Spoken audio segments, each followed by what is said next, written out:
Ils distribuent des tracts pour dénoncer l'insalubrité de l'école de leurs enfants. Plusieurs parents d'élèves se sont mobilisés encore aujourd'hui.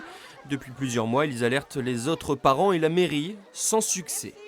Je trouve que ça bouge pas assez, quoi. On propose un goûter ce soir pour que les parents rentrent dans l'école et constatent de leurs yeux, parce qu'en fait, effectivement, les photos, finalement, c'est pas si parlant que ça. Et peut-être que le danger ne les interpelle pas plus que ça. Car si le bâtiment semble être en bon état, à l'intérieur, la réalité est tout autre. Fuite d'eau, fissures dans les murs, dégradation générale. L'école se délabre et le système D ne suffit plus. La directrice a dû abandonner son bureau et les toilettes sont remplacées provisoirement par ce module préfabriqué.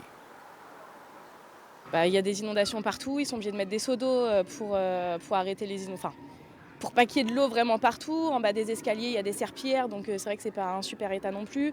Les boutons, les interrupteurs sur lesquels ils n'ont pas le droit de toucher. Voilà. Aujourd'hui, nous, ce qu'on voudrait, c'est pouvoir communiquer avec la mairie et monter des dossiers ensemble pour avoir des subventions et faire de cette école une école rassurante. Et aujourd'hui, on n'a pas de dialogue avec la mairie.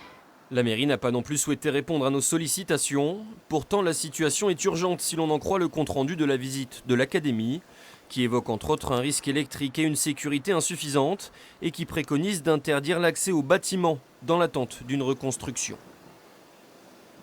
Vous regardez le compte administratif, il y a 1,2 million d'euros dessus et on vous dit qu'il n'y a pas de sous. On demande au département, on demande à la région. Mais enfin, on est à même dans des cas, spécifiques comme l'école, de se dire si véritablement il y a des dangers, on ne va pas attendre les subventions avant de commencer les travaux. Une pétition en ligne lancée par les parents d'élèves a récolté 500 signatures. Le sujet devrait enfin être à l'ordre du jour du prochain conseil municipal.